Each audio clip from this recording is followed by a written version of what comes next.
बिहार की सड़कों पर जब धूल और भीड़ के बीच एक नया चेहरा सामने आता है तो उम्मीद से ज्यादा एक अजीब सा डर महसूस होता है।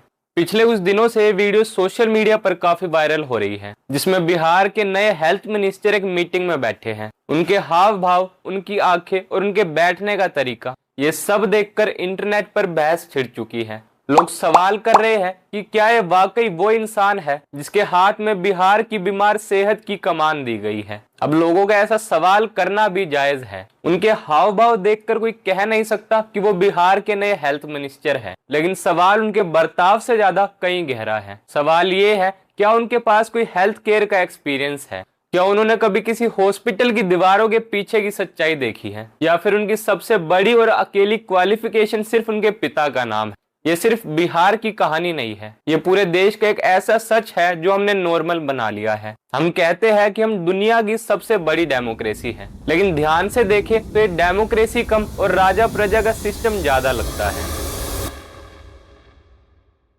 जय हिंद, मेरा नाम है अनुराग शर्मा और स्वागत है आपके एक नई वीडियो में। एक वक्त था जब हमारे देश में आजादी के बाद भी कई सालों तक एक ही परिवार का राज था। साल 1947 से 1964 तक पंडित जवाहरलाल नेहरू भारत के प्रधानमंत्री रहे। साल 1966 से 1977 और 1980 से 84 तक उनकी बेटी इंदिरा गांधी टिल हर असैसिनेशन, और उनके असैसिनेशन के बाद उनके बेटे राजीव गांधी साल 1984 से 89 तक प्रधानमंत्री रहे। लेकिन साल 1991 में राजीव गांधी का भी असैसिनेशन कर दिया जाता है। हमारे देश में आज जितनी भी पॉलिटिकल पार्टियां हैं, उन सब में आपको राजनीतिक विरासत जरूर देखने को मिलेगी। साल 1947 में अंग्रेज तो चले गए, रजवाड़े खत्म हो गए, लेकिन सत्ता सुख की भूख और विरासत का चलन वही रह गया। बस अब राजाओं के महल नहीं होते, बल्कि उनके बड़े बड़े बंगलो होते हैं और तलवार की जगह पार्टी का झंडा लगा होता है। जब हम हेल्थ मिनिस्टर की बात करते हैं तो हमारे दिमाग में एक ऐसे शख्स की तस्वीर पैदा होती है जो डॉक्टर की लैंग्वेज समझे, हेल्थ केयर सिस्टम की प्रॉब्लम्स को समझे और ये समझे कि एक ब्रोकन हॉस्पिटल बेड सिर्फ एक ब्रोकन फर्नीचर नहीं होता, वो शायद किसी गरीब आदमी की लास्ट होप होती है। क्योंकि ये वो मिनिस्ट्री है जहां गलतियों का इम्पैक्ट इलेक्शन रिजल्ट पर नहीं, सीधा इंसानी जिंदगियों पर पड़ता है। एक हेल्थ मिनिस्टर से लोग एक्सपेक्ट करते हैं कि वो मेडिसिन अफोर्डेबल करे, गवर्नमेंट हॉस्पिटल बेटर बनाया जाए, एम्बुलेंस टाइम पर पहुंच जाए, और अगर कल को भगवान ना करे कोई पेंडेमिक आ जाए तो देश या उस राज्य को संभालने के लिए हेल्थ केयर मिनिस्ट्री की पोस्ट किसी कैपेबल पर्सन के हाथ में हो। लेकिन प्रॉब्लम तब शुरू होती है जब हेल्थ जैसे इतने सेंसिटिव डिपार्टमेंट को भी पॉलिटिक्स का रिवॉर्ड बना दिया जाता है। जब क्वालिफिकेशन से ज्यादा इंपॉर्टेंस कनेक्शन को मिलने लगती है, तब पब्लिक के दिमाग में एक सवाल उठता है, क्या हमारे देश में मिनिस्ट्रीज चलाई जाती है या पुराने जमाने में राजा महाराजाओं की तरह जहांगीरें समझकर बांट दी जाती है? मेरा कहने का मतलब है जरूरत क्या है एजुकेशन की? हमारे घर की बेटियां हमारी शक्ति है, हमारी समृद्धि का आधार है, और उन बेटियों को क्या जरूरत है सड़क पर आने के भाई, जब नारी शक्ति बंधन के लिए मोदी जी खड़े हैं।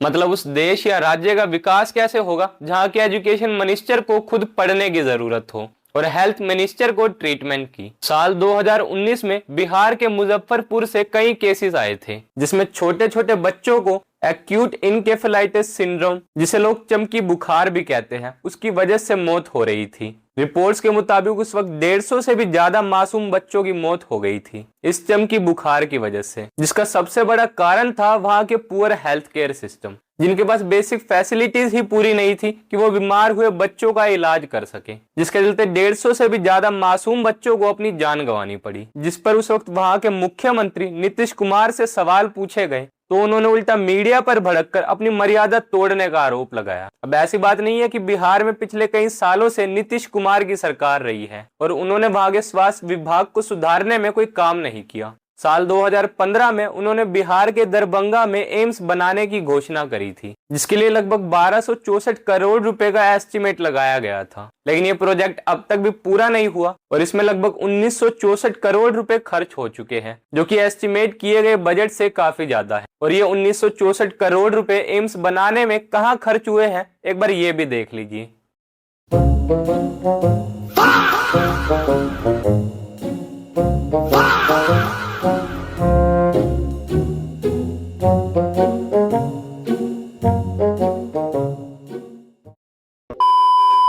मतलब इतने सालों में इस हॉस्पिटल के अब तक सिर्फ गेट बनकर तैयार हुए हैं, जिसे बनाने में लगभग 1964 करोड़ रुपए खर्च हो गए। अब इसे कहीं पूरा बनाते बनाते और एक्चुअल स्टार्ट करने तक कहीं पूरे देश का बजट ही इसमें ना लगाना पड़ जाए, जिसके आलीशान गेट ही 1964 करोड़ रुपए में बनकर तैयार हुए हैं। और जो बिहार के एग्जिस्टिंग हॉस्पिटल्स है उनकी कंडीशन के बारे में तो क्या ही कहना। साल 2024 में टाइम्स ऑफ इंडिया की रिपोर्ट सामने आई, जिसके मुताबिक बिहार के Darbhanga medical college and hospital में हालत इतनी खराब है कि वहां इलाज कराने पेशेंट्स ही सेफ नहीं है। जहां हॉस्पिटल की कोई भी प्रॉपर बाउंड्री वॉल ना होने के कारण वहां जंगली जानवर खुले घूम रहे हैं, जिसकी वजह से पेशेंट को इन्फेक्शन होने का खतरा अलग से बढ़ जाता है। यानी वहां लोग जिस बीमारी का इलाज कराने आए हैं उसका इलाज हो ना हो, लेकिन इन्फेक्शन फ्री में मिल जाएगा। साल 2022 में हुई CAG की ऑडिट के मुताबिक DMCH में हुए न्यूबॉर्न बेबीज और पेशेंट्स को जानवरों के सामने ऐसे ही खुले छोड़ दिया जाता है। इसके अलावा वहां सेफ ड्रिंकिंग वाटर और इलेक्ट्रिसिटी शॉर्टेज भी एक बड़ी समस्या है, जिसे सुधारने की जिम्मेदारी अब उनके बेटे निशांत कुमार को दी गई है,